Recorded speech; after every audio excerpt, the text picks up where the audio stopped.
Hey, what's up, guys? Welcome back to the channel. Today we're talking Black Myth Wukong. As you guys have been aware, if you've been seeing my streams on the channel, I've been playing the game, put about 10 hours into it. I'm into chapter 3 now, and I saw this video by Force Gaming here I wanted to actually listen to and give my thoughts and opinions on it. So let's go ahead and get into it, and yeah. All right, so Black Myth Wukong just released this week. Love the beard, by the way. And whoa boy, has it been a ride. The game came out swinging, already breaking records. It was a ride before it even came out. All the crap with IGN and their, I don't know if you guys were aware, and I'll make a video of this. I'll try to, we'll see. With the faulty, whether intentional or not, translations and all the drama, they tried to get the game studio essentially canceled in the eyes of the audience before the game ever came out. They did their best to trigger people and to make sure that this game failed. They failed, but they tried their best. Reaching a peak concurrent count of 2.3 and they're double million down on players it too, on still. Steam, Double and in and the triple process down. dethroning Dota 2, Lost Ark, Counter-Strike, and PoW World. It now sits in second place for the highest concurrent player count of all time. Did PoW World come out this year? Man, that seems like it was so long ago. We've had so many good games come out recently. It's crazy how many's come out. And PoW World seems like forever ago.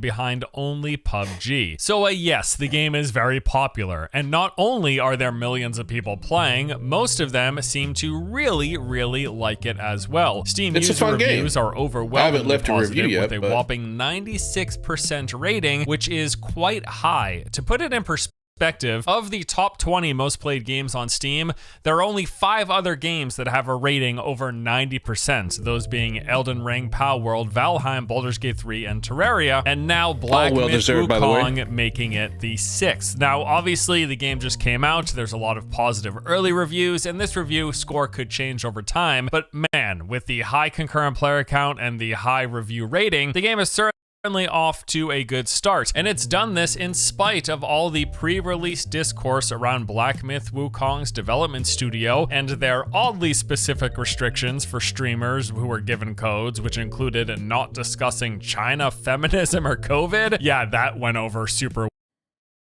Was this... I never could find out, was this actually true or not?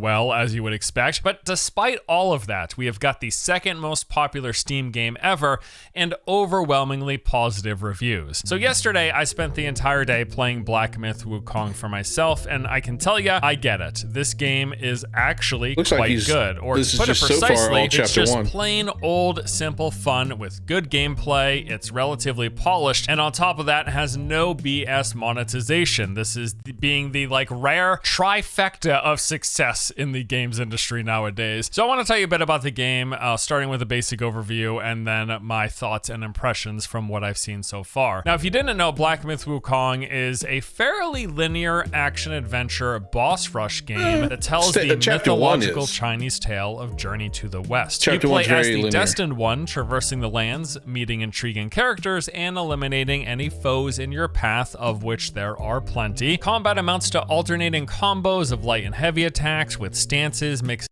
Just real quick, I think both Japan and China have such a delicious history that I just love anything that's authentic to their traditional culture. A lot of it's intertwined between the two nations as well. There was a lot of history between Japan and China. So I think any game that can touch authentically their culture and traditions, I just eat it up. I love that stuff. That's something I don't think we have anymore here in the US. And the US doesn't have the historical history that these two nations do, because the US hasn't existed that long. But we don't have a tradition or values that you can make games out of, like Japan and China and some of these other places do. And I just eat that stuff up. I love their culture, their history, their traditions, and their building architecture is pretty cool too. I'm not gonna lie. Well, at least the historical building architecture, they don't build like that anymore, but they should. I think it's cool as fuck. up your moveset and potential, along with a range of abilities that you unlock as you play. The first skill that you get was so is this fun and incredibly was the useful hardest freeze fight I that had in immobilizes Chapter 1. any enemy, including bosses, for a few seconds, letting you chip away at their health. As for The bear defense, fight, it is I mean, mostly that big all bear. about dodging, with perfectly timed evades being heavily rewarded. You eventually also unlock a parry in the form of this stone form ability, giving you another defensive option, but there is no They're gonna have to make it really worth my while to use that spell and mana to parry.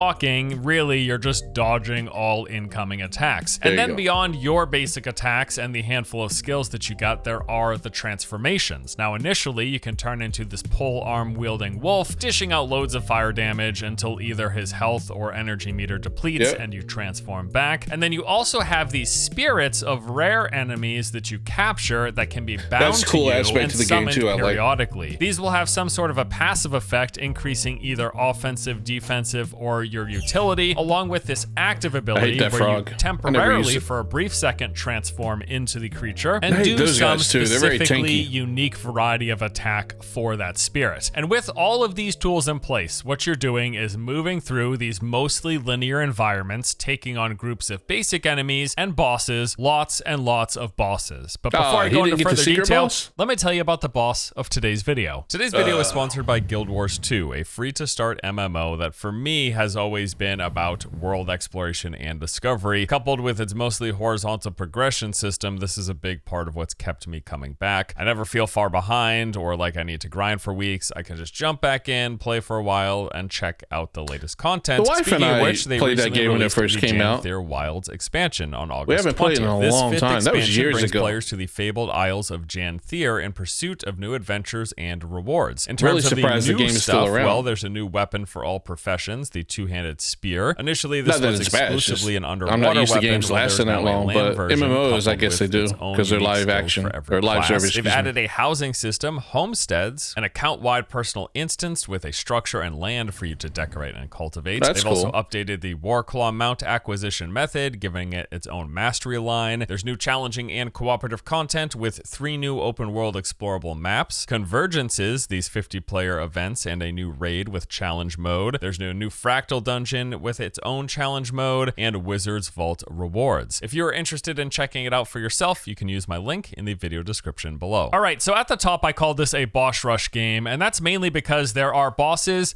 literally everywhere. And in chapter 1, it's very linear. And so you just kept running into boss after boss after boss after boss with little to no trash in between. So yeah, I can see how I initially thought that. It did kind of feel that way initially. Chapter 2, though, branches out a lot more.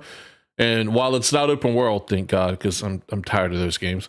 It is not as linear. It's got a lot more room to explore and find things or secrets. There's optional paths winding around, all leading back to the very end of chapter 2, which I think is cool.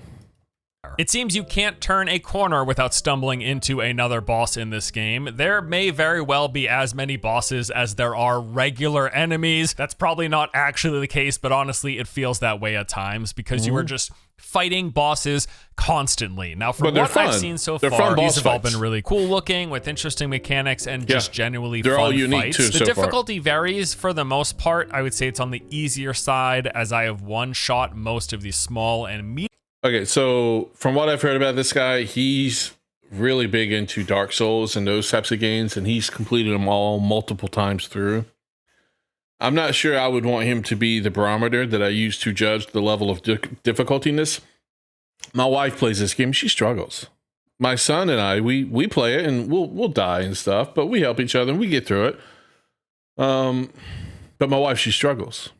And so I'm afraid that it's killing her enjoyment of this game because she loves Asian cultures and traditions and everything just like I do. And so because of my wife, I've become a very big proponent of story mode. Like with Stellar Blade, when she played Stellar Blade, I looked at her, I'm like, story mode.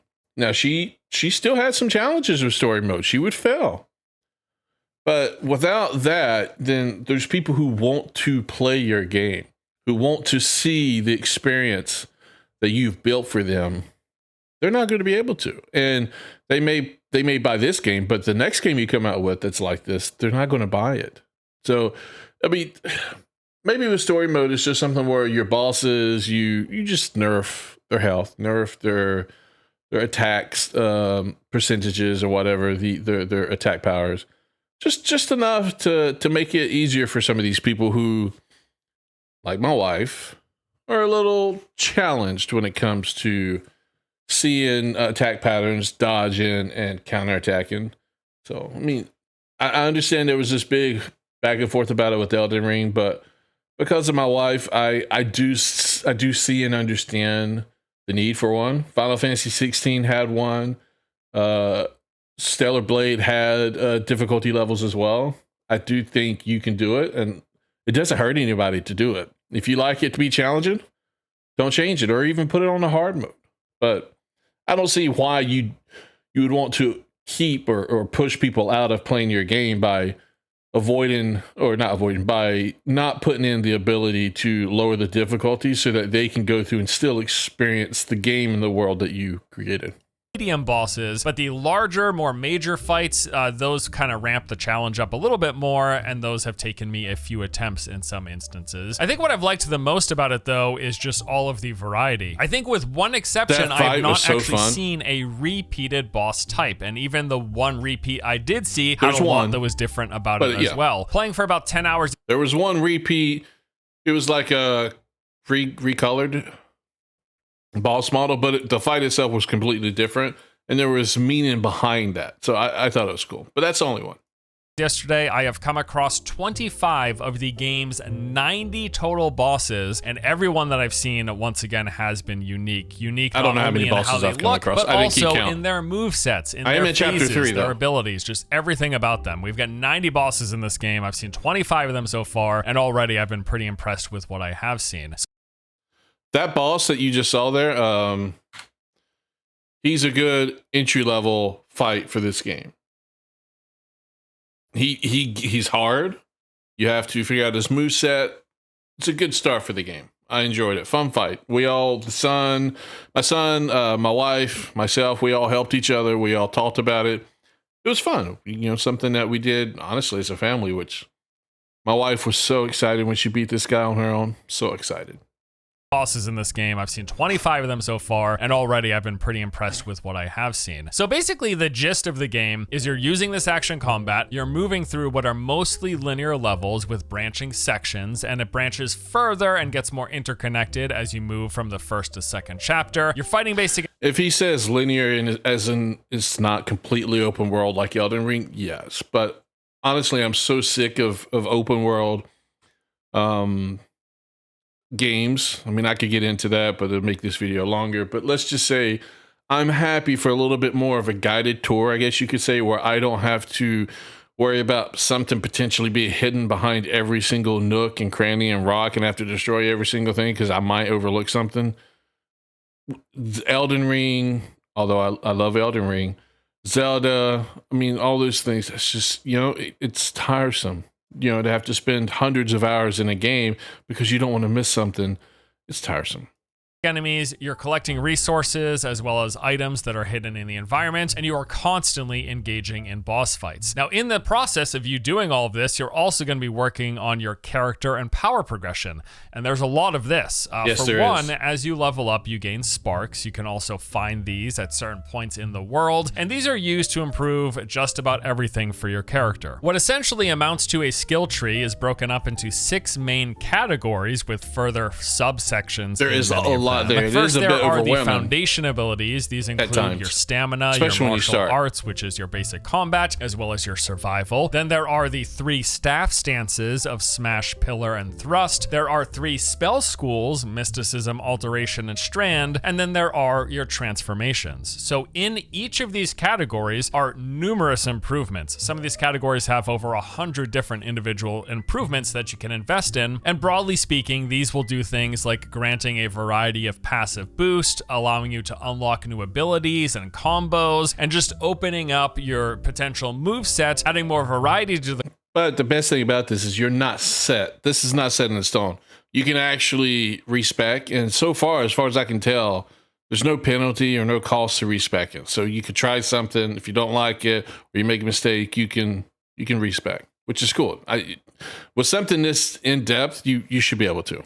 The combat, but then also enhancing the things that you have as a baseline. Just everything across the board is about making you stronger, and then mostly what you're doing is deciding how and what you want to prioritize. If you want to be more defensive, if you want to be more offensive, if you want to focus on stamina or health, if you want to boost your crit, if you want to focus on a specific school of basically those staff stances or like schools of combat of martial arts. Do you want to focus on one of them? Do you want to spread them out amongst the 3 stances? It's really up to you, and the game lets you actually freely respec whenever you want. So you'll accumulate points, you'll spend them in a direction, but then you can freely, and as many times as you want from what I can see, respec and try out new builds as you keep playing. But that is just the spark system and the skill tree. There is a lot more to progression and improvement. So as you move through the chapters, you also unlock what are called relics that grant boost. Completing the very first chapter gives you the Craving Eyes. This has 3 options to pick from. I went with the... As you can tell, you're going to get one of these per chapter. I've got 2 right now because I've completed 2. So ultimately, there's 5 chapters in the game, unless this middle one is 6. Maybe. Could be. I can see that, but it doesn't look like something goes there, so I'm assuming there's only 5 chapters. Could be wrong. Increased critical strike damage. There's also armor sets and weapon upgrades. You unlock these by defeating bosses and progressing through the story. Yep. They will cost materials and some currency to craft, and then you can... Most of the time, whether it's armor or weapons, once you get to the point through the story that you've unlocked it, you've already run across enough of the materials you can craft it. Can equip them, and everything comes with its own unique perks. In fact, gear pieces can have individual boost per piece of gear, along with also having set bonuses, and all of this will be for tailoring to different playstyles or for enhancing certain abilities. There are weapon upgrades that will come with their own bonus effects on top of the further upgrades dealing more damage or adding more crits. There's other equipment, which includes these curios, just think charms with their own unique effects. There's also a spot for selecting the spirit of your choice from the ones that you've captured. These spirits can also be leveled up. If you have one that you really like using, you can make it more powerful, make it cost less resource. And then there's another spot. Those basically just, as you defeat certain mini bosses, not the main bosses, but there'll be mini bosses. You can gather the spirit of those in your gourd after you defeat them.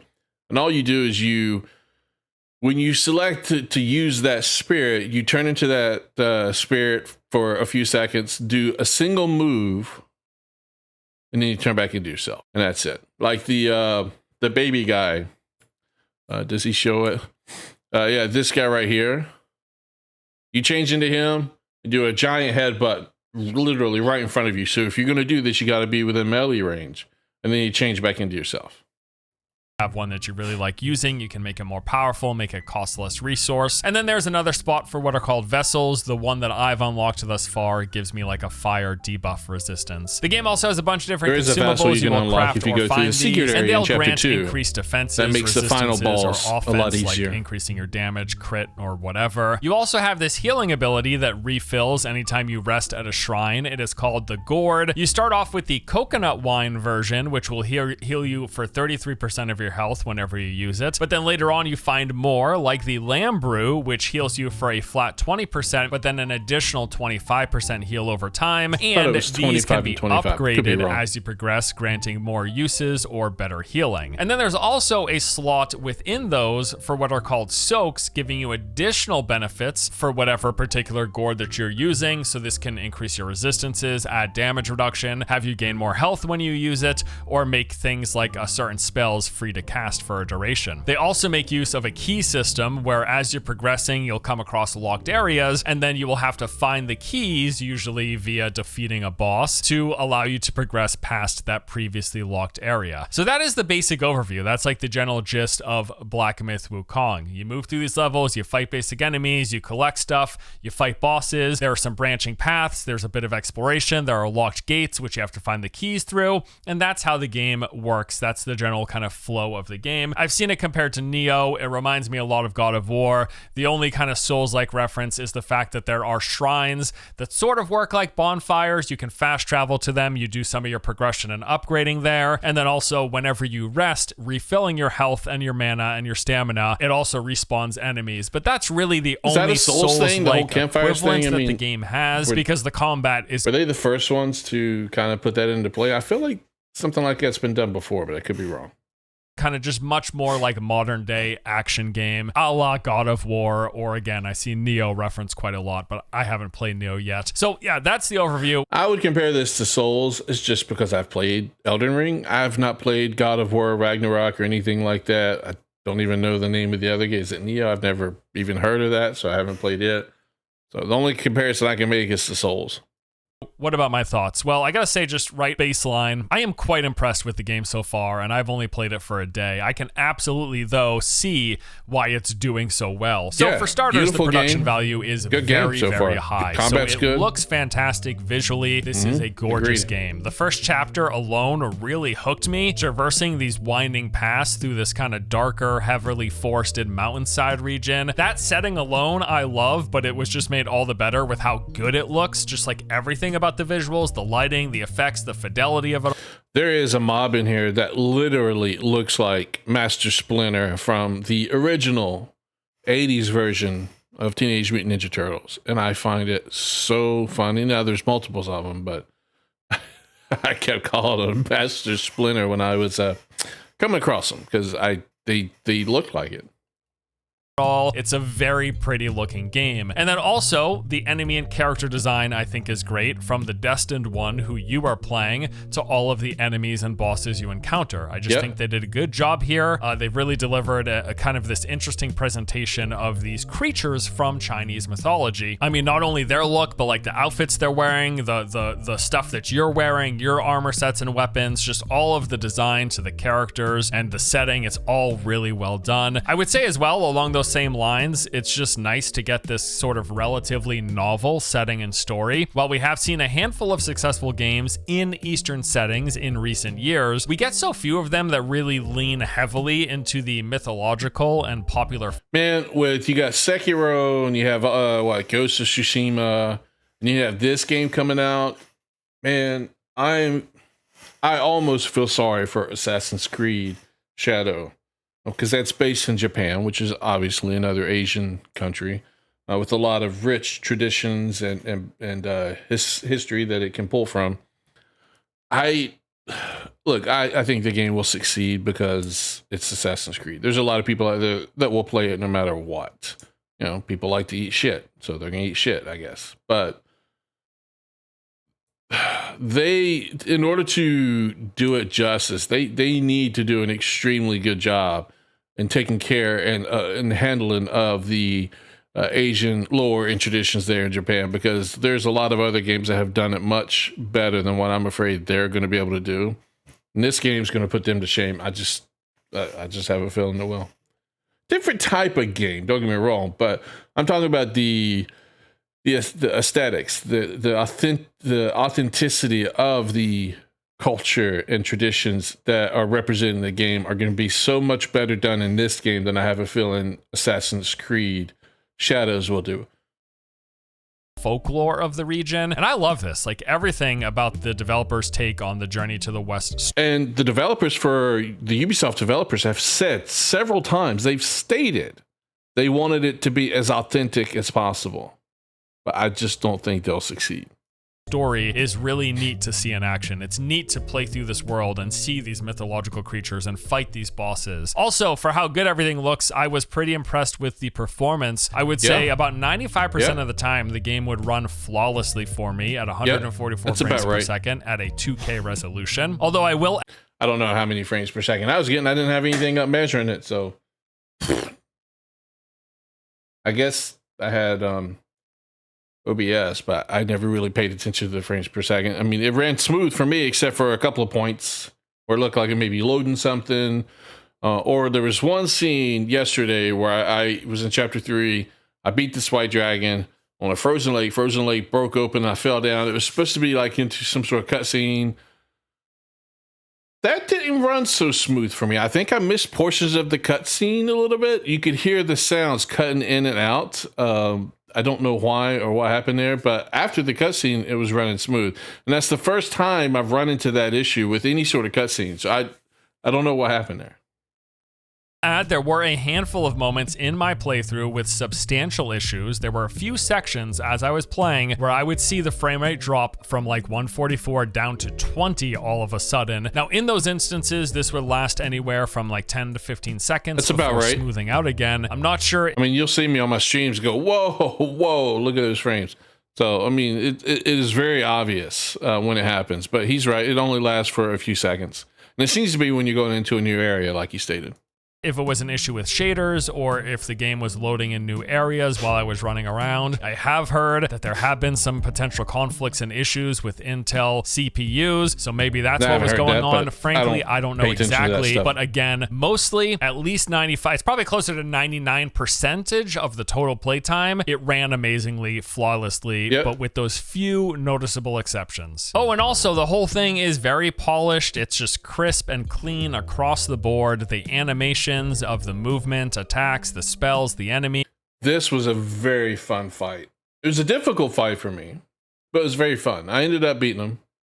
There's all sorts of little flourishes, like how your character spins his staff or jumps over the terrain or moves in the environment itself, the lighting and the sounds. There's just like across the board, there's a high degree of... I guess he did that fight without the vassal to get rid of the wind and tornado, which made the fight much more difficult.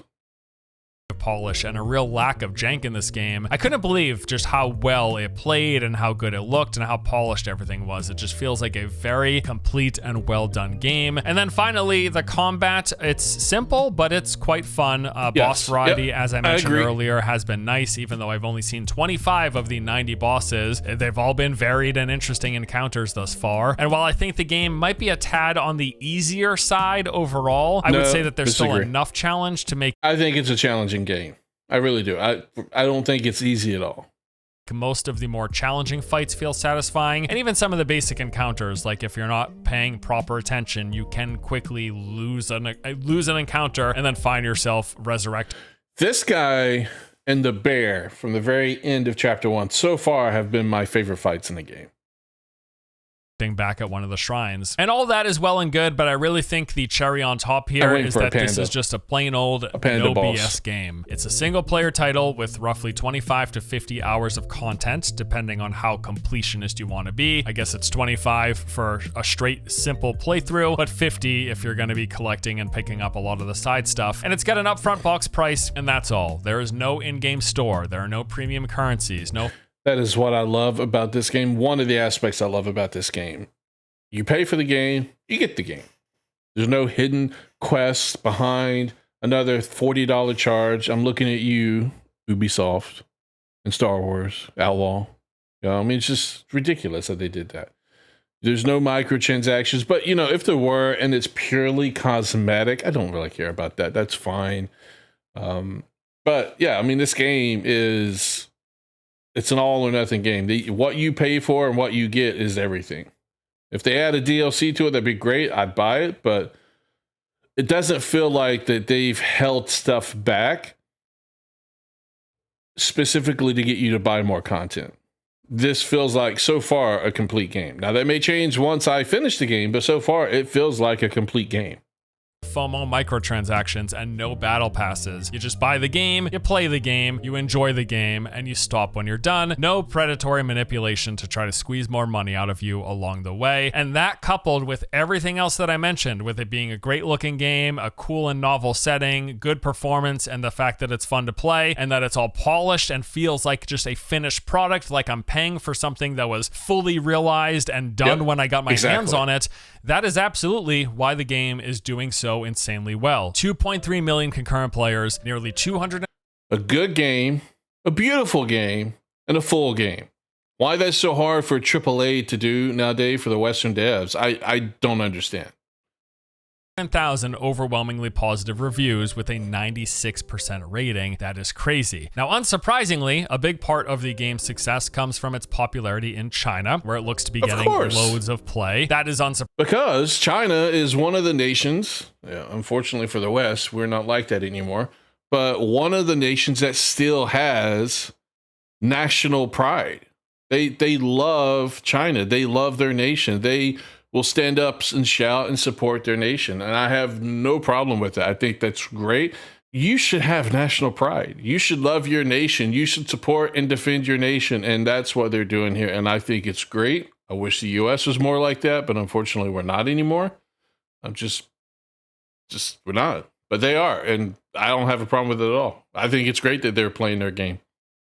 Surprising because, well, like I said, from what I've seen so far, it looks like a genuinely solid game, and the game is based on a beloved story from Chinese mythology. So yes, Great it makes lore. sense that it's doing well over there. But in the discussions about this, I've seen people using its popularity in China almost as a way to write off the game's success, to write off its high player count and its positive ratings, as if the Chinese players don't count. But yeah, they're gamers. They have money. They spend money. What does it matter where the gamers are at? If you have a massive number of gamers that, in any other sense of measurement, would basically show that this is a successful game, what does it matter if they're in Brazil, if they're in Canada, if they're in China or the US?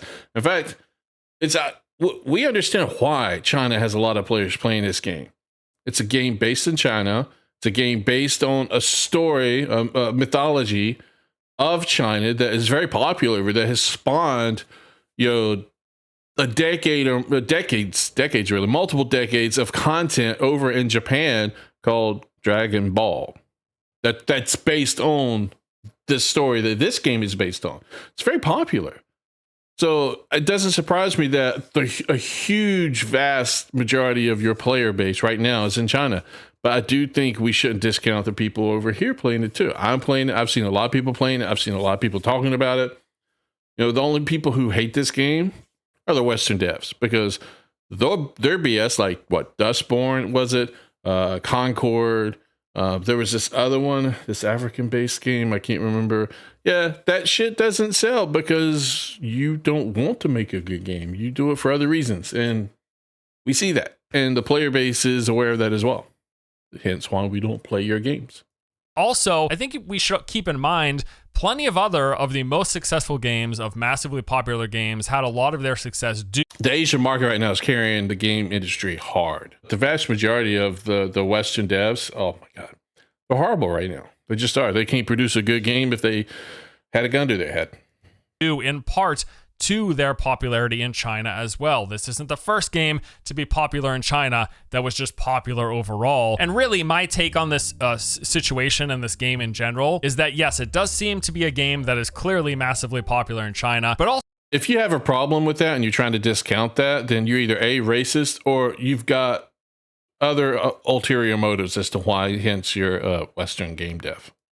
also one that has global appeal because it's a good game. Like, it may be more popular in terms of the raw player numbers than it is in the West over there, but that doesn't make it not popular here. And from what I've seen, from what I've played, I do think Black Myth Wukong is a pretty good game. Now, this isn't a full-on review. I haven't finished the game. So far, there I are haven't some seen gripes any and issues complaints, with it outside of for as flawlessly as it ran most of the time. Those times when it did have issues, that sucked. It wasn't great. I like it to be smooth the entire time that I'm playing, even if it's just like 1% hitching, right? But then also, just in general, the game is incredibly linear. Now, the first chapter is like the most linear. As you move into chapter 2, it opens up a bit more, not in like the amount of explorable space within a path, but the fact that there are multiple paths.